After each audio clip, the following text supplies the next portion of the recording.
Hello, welcome. On today's video I'm going to teach you how to wire up a record player so that you can play your vinyls without any problems at all. Doesn't matter whether you're a novice or whether you're an expert. You'll be able to learn something from this video because I'll take you through it step by step. How to do the connections and what to expect and why they should and shouldn't work. In this modern day and age we only need two things to be able to play records. That's a turntable and a set of speakers. That's to say, speakers with the amplifiers built in, or a Bluetooth speaker. If you're going for vintage, then you might need to have a preamplifier. You might have bought yourself one of these, which is a modern turntable. This is a TAC. Or you might have got yourself one of these, which is an Audio Technica. Or you might have got yourself a vintage one like this. This is from the 1970s. As far as we're concerned, the only real difference between them is a switch. This is what it looks like on the back of the TAC, and this is what it looks like on the back of the Audio Technica. Even if you've got a really posh one like this, or an entry-level one like this, but you won't find on the vintage turntable because they didn't need them. Well, it's easy, but there seems to be a lot of confusion about it. People get themselves really in a mess, and so what I'm going to do is I'm going to show you how we can do it.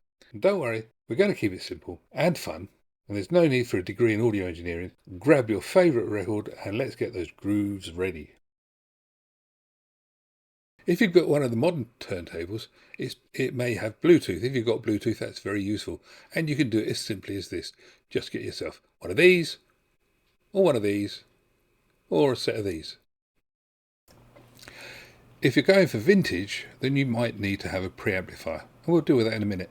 This is a brand new TAC Bluetooth turntable, and it comes out the box all set up. All you have to do is take the appropriate bits of padding and packing off and you're ready to go. Then you set up the Bluetooth. If you can do it with a mobile phone, you can do it with this turntable. All you do is make this light here flash, and when it's in pairing mode, the speaker will connect to it and you're ready to play your records. These bookshelf speakers are powerful and hi-fi. They happily connect with Bluetooth. They cost £69.99. These ones cost £997. Quality is up to you. If you want to go traditional with the vintage stuff, then you've got to have wires, and we've got to have an amplifier and possibly a preamplifier. We'll look into that now. Up until the turn of the century, amplifiers, any sort of stereo amplifier, would normally have had a phono input, and the phono input is where you plug your vintage turntable. Or there's that switch we mentioned earlier on. If you've got that into the not the line mode but into the phono mode, you would plug it into a phono input. If you haven't got a phono input, that makes life a little bit more complicated, but it's not difficult, and we'll cover both of those instances now. This is a current Sony hi-fi amplifier, and you can see it's got the word phono on the front, and when you look on the back it's actually got sockets for phono input in the traditional way. So all you do is you connect those two sockets on the back of the turntable with the two sockets on the back of the amplifier and the earth connection, which can be a separate lead or sometimes is included in the cable. When you use it on the phono output to the phono input, you very often have to have the earth connected. Doesn't always matter, it depends on the equipment, but it's always worth having the lead with the earth in it. But if it doesn't hum, you don't need to worry about it, and if it does, then you can always tuck it under that screw there where the arrows are pointing. The RCA plugs are just plugged in, red into red, white into white, and it will just work. If on the other hand you want to use an amplifier more like this, a low cost version, or even like this, which is a couple of quid more but not a lot, the problem we have here is that both these units only have one set of audio inputs and they're not marked phono. Then you need to use a preamplifier, something like this Behringer PP400, or this Fozzy tube preamp, which is nice and simple really, just looks complicated. Because all you do is you plug the inputs into the input, you take the outputs off to your main amplifier. This is the way you do it. You've got three wires coming out of the turntable going to the preamp, then you've got the two wires coming out of the preamp going to the main amplifier onto the audio inputs, and then you've got the speakers are driven from there. And you need to use what are called passive speakers. They're ones without built-in amplifiers. If you want to make life a little bit easier for yourself, you could get some of these, which are called active speakers, and you can see here they've got the amplifiers built into the speakers, and all you have to do is plug your preamp into the audio inputs. Okay, well that's it. That's how you get a record player to play easily without getting too complicated. If you want to get involved in proper systems and things and CD players and all that sort of stuff coupled in, that's a different video. I'll do one of those, but that's not what this one's about. This is about getting a record player, a turntable, to play music in a way that you would like. Now if you look at this room, we can see why some of these different methods are advisable. Over on the grey unit would be an ideal place to have a turntable.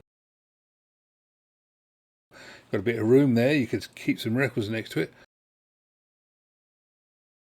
But where are you going to put the speakers? Because the speakers are not actually going to be pointing at where you're sitting, which is on the sofa.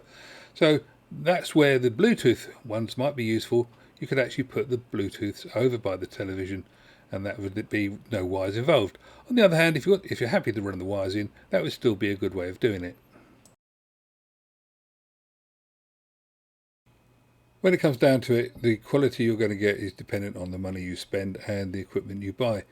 And it's quite unreasonable to expect a £20 speaker to sound as good as a £977 speaker. However, you should be able to get something that sounds as good as you need it. Having the speakers by the television would be a good place. You could actually feed TV sound into it and have yourself a proper good system. That's if you want to start expanding it, but we're talking about just simple here.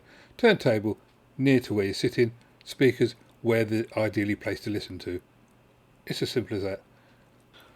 Let me know in the comments what you would like to know, what you'd like to have added, and anything simple like that, and I will make sure that I try and cover it another time.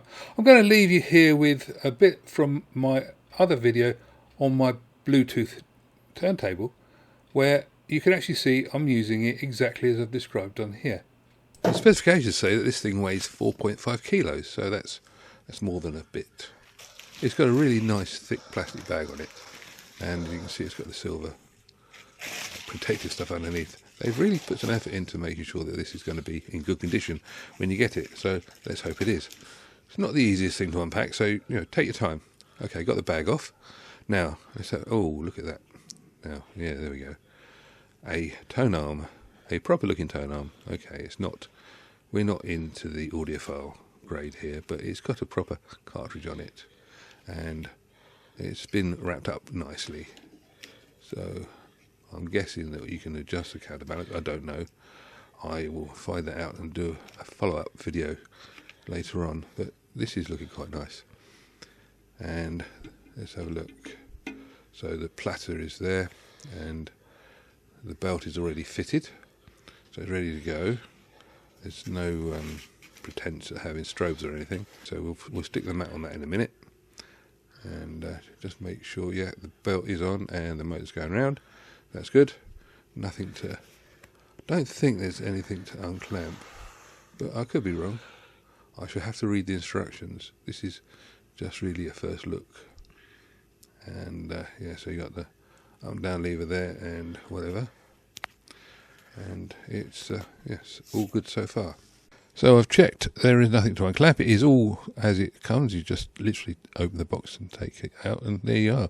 It's ready to go once you've removed the plastic off the tone arm and put the silicone mat onto the platter, onto the turntable part. So this is it, having removed the plastic guard. The first play, I've put some Bluetooth speakers on it, using the descend lever to allow it to drop down. It's a lovely smooth descent, can't complain about that at all. Now the sound does sound a bit phasey. That's not because of it, that's because of my phone, which I'm using to record this, which is a high quality picture and pretty naff sound, but then what do you expect, it's a phone. Then we drop that again, beautifully smooth. Look at that. I mean, you can't. Because I used a Bluetooth speaker, total time from actually getting it plugged in with the plastic removed from the turn arm to playing music, about 7 minutes. It took longer to get it out of the box.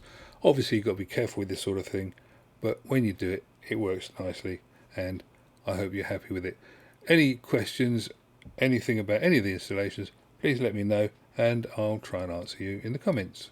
Thank you. Cheers. Bye bye.